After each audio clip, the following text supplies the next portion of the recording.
మంచిర్యాల జిల్లా సమగ్ర నివేదికకు స్వాగతం. జిల్లాలో ఇటీవలి కాలంలో జరిగిన అభివృద్ధి, సంక్షేమ కార్యక్రమాలు, ముఖ్యమైన సంఘటనలు, ప్రముఖుల పర్యటనలు, రాజకీయాంశాలు, జాతరలు, క్రీడాంశాలు, జిల్లాలో విస్తారంగా కురుస్తున్న వర్షాలు, వరిధాన్యం కొనుగోళ్లతో పాటు మరిన్ని ప్రధాన విషయాల గురించి మా ప్రతినిధి లక్కాకుల శ్రీనివాస్ అందిస్తున్న జిల్లా సమగ్ర సమాచారం ఇప్పుడు తెలుసుకుందాం. మంచిర్యాల జిల్లాలో ప్రజా పరిపాలన దినోత్సవాన్ని ఘనంగా నిర్వహించారు. కలెక్టర్ కార్యాలయంలో జరిగిన ఈ వేడుకలకు ముఖ్య అతిథిగా ప్రభుత్వ సలహాదారు హర్కారు వేణుగోపాలరావు పాల్గొని జాతీయ జెండాను ఆవిష్కరించారు. అనంతరం మాట్లాడుతూ ఎందరో త్యాగధనుల కృషి, పోరాట ఫలితంగా ఈ రోజు మనం స్వేచ్ఛ, స్వాతంత్ర్య ఫలాలు అనుభవిస్తున్నామన్నారు. నిజాం నిరంకుశ పాలన నుంచి ప్రజాస్వామ్య దేశంలోకి పరివర్తనం చెందామని, నాటి సాయుధ పోరాటంలో అమరుల త్యాగాల స్ఫూర్తిగా రాష్ట్ర ప్రభుత్వం సెప్టెంబర్ 17వ తేదీని ప్రజాపాలన దినోత్సవంగా నిర్వహిస్తోందని ఆయన పేర్కొన్నారు. ఈ సందర్భంగా నిర్వహించిన సాంస్కృతిక కార్యక్రమాలు అందరినీ అలరించాయి. ఈ కార్యక్రమంలో మంచిర్యాల, బెల్లంపల్లి ఎమ్మెల్యేలు కుక్కిరాల ప్రేమసాగర్రావు, గడ్డం వినోద్, జిల్లా కలెక్టర్ కుమార్ దీపక్, డీసీపీ భాస్కర్, అటవీశాఖ అధికారి శివ్ ఆశిష్ సింగ్ ప్రభృతులు పాల్గొన్నారు. స్వచ్ఛ భారత్ కార్యక్రమంలో భాగంగా నిర్వహిస్తున్న స్వచ్ఛతా హీ సేవ కార్యక్రమాలు మంచిర్యాల జిల్లాలో విజయవంతంగా నడుస్తున్నట్లు స్వచ్ఛతా హీ సేవ జిల్లా సమన్వయకర్త రాజేందర్ తెలిపారు. సెప్టెంబర్ 17వ తేదీన ప్రారంభమైన ఈ కార్యక్రమాలు అక్టోబర్ 2వ తేదీ వరకు నిర్వహిస్తున్నట్లు చెప్పారు. వీటిలో భాగంగా శ్రమదానం, డ్రై డే, మంచినీటి ట్యాంకులు శుభ్రపరచడం, పారిశుధ్యం వంటి అంశాలపై ఇంటింటి ప్రచారం, గ్రామాల్లో చెత్త తొలగింపు, తడి పొడి చెత్త పైన, ప్లాస్టిక్ వాడకంపైన అవగాహన కార్యక్రమాలతో పాటు పారిశుధ్య సిబ్బందికి ఆరోగ్య పరీక్షలు, మందుల పంపిణీ, గ్రామ సభల ఏర్పాటు మొదలైన కార్యక్రమాలు చేపడుతున్నారు.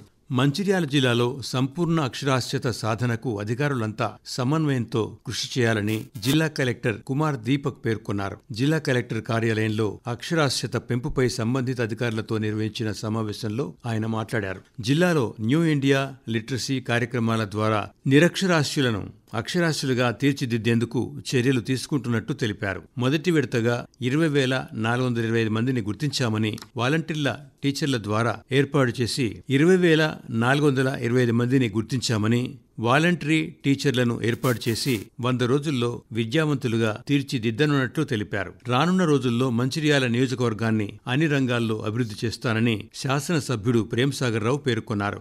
జిల్లా కేంద్రంలోని ఐబీలో 4 ఎకరాల్లో మాతా శిశు సంరక్షణ కేంద్రం, సూపర్ స్పెషాలిటీ ఆసుపత్రి నిర్మాణాలకు ప్రభుత్వం మంజూరు ఇచ్చిందన్నారు. గ్రామీణ పట్టణ ప్రాంతాల్లోని ప్రజలకు ఎలాంటి అవాంతరాలు లేకుండా మంచినీటిని అందించాలని mission Bhagiratha chief engineer John Kumar సిబ్బందిని ఆదేశించారు. జైపూర్ మండలంలోని రైతు వేదికలో జైపూర్, భీమారం, మందమర్రి మండలాలకు చెందిన గ్రామ మంచినీటి సహాయకుల కోసం ఏర్పాటు చేసిన 4 రోజుల శిక్షణ కార్యక్రమాన్ని ఆయన ప్రారంభించారు. ఈ సందర్భంగా మాట్లాడుతూ క్షేత్రస్థాయిలో వచ్చే లీకేజీ సమస్యలతో నీటి సరఫరాలో ఇబ్బందులు వస్తున్నాయని, వాటిని అధిగమించడం కోసమే ఈ శిక్షణ తరగతులను ఏర్పాటు చేశామని తెలిపారు.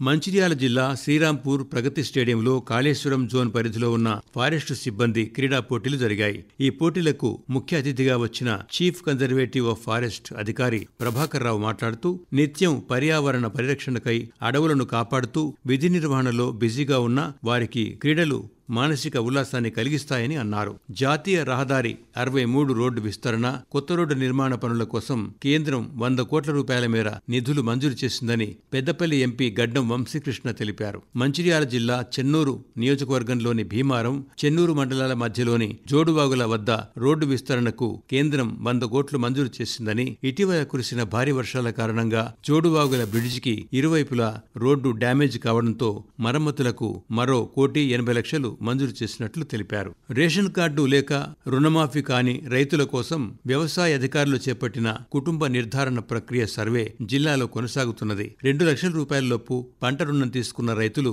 అర్హులై ఉండి కూడా సాంకేతిక సమస్యలతో రుణమాఫీ కాని వారి వివరాలను వ్యవసాయ సిబ్బంది ప్రత్యేక యాప్లో నమోదు చేస్తున్నారు. ఇప్పటి వరకు జిల్లాలో ఈ సర్వే 80% పూర్తయినట్లు వ్యవసాయ శాఖ అధికారి కల్పన తెలిపారు.